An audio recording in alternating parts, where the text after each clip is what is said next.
Is the Honolulu Police Department's training academy in Waipahu haunted?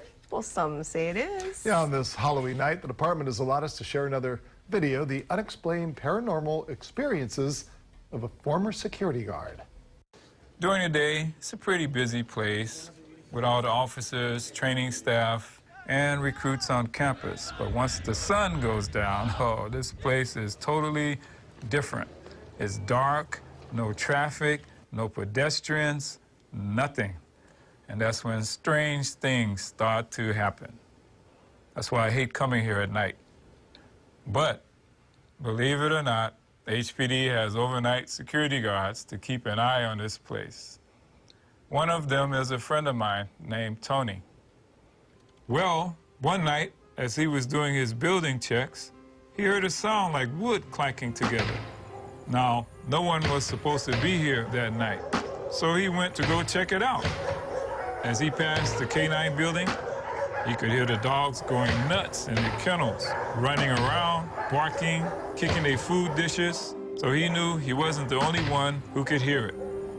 When he got near the SWAT house, the noise got louder and louder. As he looked at the building, he noticed that all the wooden shutters were opening and closing repeatedly, but there was no one standing next to the windows working the shutters. What's more, it was a windless night, so the wind wasn't blowing the shutters either. Tony took a few steps closer to the SWAT house, and all at once, the shutters stopped moving. It was dead quiet. Even the dogs stopped barking.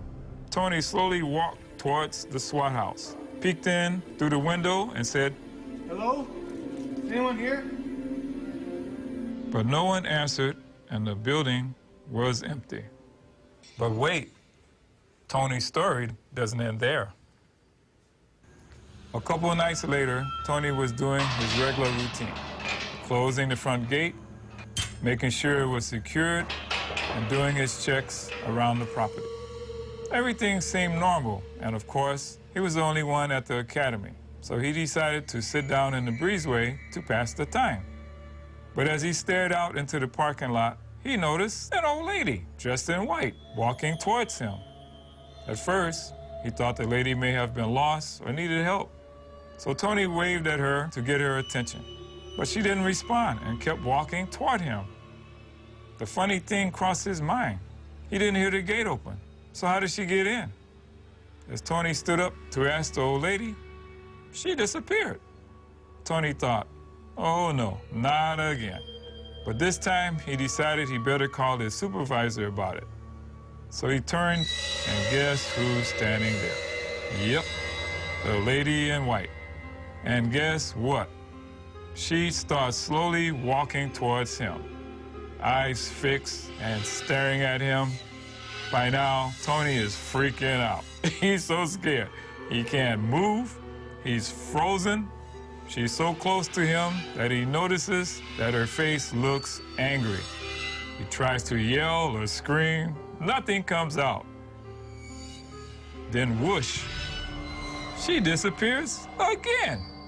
Tony let out a sigh of relief and slowly looked around. But this time, no one was there. He sat back down to gather his thoughts. He couldn't believe that the ghost appeared twice and was coming after him. Tony was about to stand up and call his supervisor when guess who decides to show up?